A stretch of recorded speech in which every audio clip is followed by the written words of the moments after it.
Picture this. You're standing in your kitchen at 2 a.m., stuck in your own head, replaying that conversation, the one where someone crossed a line. Again. Maybe your friend made another joke at your expense. Maybe a family member dismissed your feelings like they always do. And what did you do? You smiled, you nodded, you kept it easy for them. And now you're wide awake, stomach twisted, not because of what they did, but because of what you didn't do. You didn't speak up. Again. And now you're angry, not at them, but at yourself. That moment, it's not random. It's a mirror. And what it's reflecting is something Brené Brown has been trying to make us see for years. People treat you how you treat you, not how you say you treat yourself, how you actually treat yourself. And when that mirror shows you someone who doesn't believe they're worthy of respect, everything else in your life starts to reflect that belief right back at you. Let's get honest. Society's been feeding us poison for generations. You were taught to earn your worth, be good, be quiet, be helpful, get the grades, do the job, stay small, don't make waves, don't be too much. We were trained to believe our value is something external, something we gain by serving others while ignoring ourselves.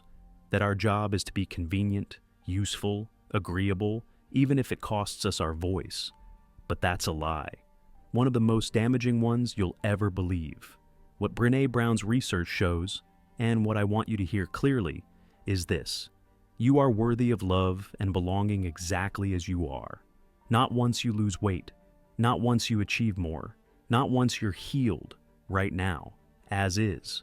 And if you don't believe that, you'll spend your life chasing validation you already deserve, while handing away your self-respect in the process. Let's talk about boundaries, because most people completely misunderstand them. Boundaries aren't about building walls. They're not about keeping people out or being harsh. They're not even about controlling others. Boundaries are about honoring your own worth. They are a declaration, this is what I will and will not accept, because I know I deserve better. You're not saying, you can't do this to me. You're saying, I refuse to participate in what diminishes me. That's the shift. It's not about changing them. It's about being loyal to you. And here's the part that hurts. Setting a boundary means you believe you deserve to have it respected. That's where most people get stuck. Not the setting, the believing. Let's break down what happens when you don't honor your boundaries. Because this isn't just theory, it's the psychology of self-betrayal. Every time you let someone treat you poorly, you teach your brain, this is what we deserve. Every time you say yes when everything in you wants to say no, you tell yourself, their comfort matters more than my truth. Your brain watches, learns, adjusts, and soon it stops expecting anything better. Ever wonder why you feel so drained after a day of smiling through disrespect? That's your body telling you the truth your mind won't admit. You've been betraying yourself. Again. That frustration you carry after letting something slide, that pit in your stomach after laughing off a jab that cut deep, that's not weakness. That's your intuition screaming. It's the part of you that still remembers you deserve more, begging you to stop handing your dignity away in exchange for peace that never lasts. Let's go deeper. Brené Brown's research teaches us something powerful.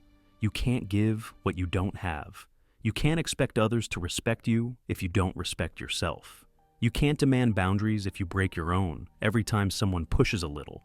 And you can't expect people to see your worth if you refuse to recognize it in yourself. This isn't about blaming you. This is about freeing you. Because that means the power to change your life doesn't lie in getting them to treat you better. It lies in you starting to treat yourself better. The people who treat you with respect, they aren't psychic. They're responding to the energy you carry. When you walk through life believing in your own worth, something shifts in how you talk, how you carry yourself, and what you're willing to tolerate. But let's be honest, you're not afraid of boundaries. You're afraid of what happens after.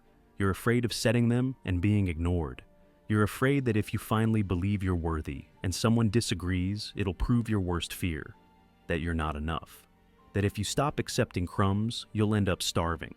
That if you finally say, this is who I am and what I need, the people around you will walk away. And maybe some of them will. But let me say something that might sting. If people get angry when you start respecting yourself, they weren't respecting you to begin with. They were using your silence, your fear, your desire to be liked. That fear you have, it's not really about losing them. It's about facing the truth that the relationship was never mutual. It was built on your willingness to betray yourself. So, what does self-respect really look like? It's not perfection. It's not having every answer. It's not being unshakable all the time. It's having your own back, even when no one else does. It's being able to say, "That doesn't work for me," without writing a 3-paragraph essay justifying it. It's walking away from conversations that shrink you, even if others call you too sensitive. It's keeping promises to yourself with the same loyalty you give others. It's treating yourself with the same grace, patience, and care that you constantly give away. Now, let's get practical. Because self-respect without action is just theory. Start by getting clear on your non-negotiables. Not what you think you should tolerate. Not what others have convinced you is normal. What actually makes you feel small, dismissed, or disrespected. That's your line. Name it. Own it. Next, practice the pause. When someone crosses that line, don't rush to smooth it over. Don't immediately explain, justify, or overthink. Pause. Breathe. Let your nervous system catch up to your truth. That silence is where your power lives. Then respond. Not from fear, not from anger, but from worth. That doesn't work for me. I'm not okay with that. I need to think about it. Simple, clear, no over-explaining, no justifying, no softening your truth to make someone else more comfortable. And here's the key. Expect pushback. People who benefited from your silence will resist your voice. That doesn't mean you're doing something wrong. It means you're finally doing something different. Stay grounded, stay calm, stay committed to your worth, even when others aren't, because something incredible happens when you do. You start sleeping better, you start breathing easier. You start walking into rooms with a kind of quiet power that makes people pay attention. Not because you're loud, but because you're aligned. You stop making decisions from desperation and start choosing from self-respect. You stop chasing approval and start attracting connection. You stop giving away parts of yourself to feel loved and start loving the parts you were taught to hide. And eventually, you start liking yourself, really liking yourself. Not because you've become someone else, but because you finally come home to who you've always been. That's what self-worth is, not a finish line, a choice. One you make every single day, in how you speak to yourself, how you protect your peace, how you spend your time, how you let people treat you. Your self-respect is built in these small, quiet moments, or it's eroded by them. Some relationships will fall apart when you begin this journey, not because you changed too much, but because you finally stopped bending. Some people were only close to you because you asked for nothing, because you gave everything, and when you stop doing that, they leave. And that's not just okay, it's necessary, because real connection doesn't require you to disappear. The people who love you want you to take up space. They want you whole. They want you strong. They want you with boundaries, because they care about your well-being, not just what you can do for them. So if you've been waiting for a sign to start treating yourself like you matter, this is it. Right now, promise yourself. You won't keep living like your worth is up for debate. You won't keep abandoning yourself to keep others comfortable. You won't keep chasing love that costs your dignity.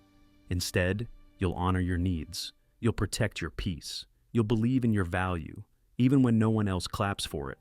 You'll start choosing yourself, not because you're selfish, but because you're done being selfless to the point of self-destruction. You matter.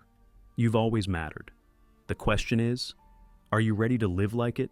If this message landed where it needed to land, hit that like button, because it tells the algorithm that worthiness and boundaries matter. Subscribe if you're ready to join a community that's done playing small and ready to start living from truth. Share this with someone who's tired of giving more than they get. And drop a comment below. What's one boundary you're ready to set today? Because your courage might be the invitation someone else needs to remember their own worth. And that's how we all start coming home to ourselves. One decision, one boundary, one moment of self-respect at a time.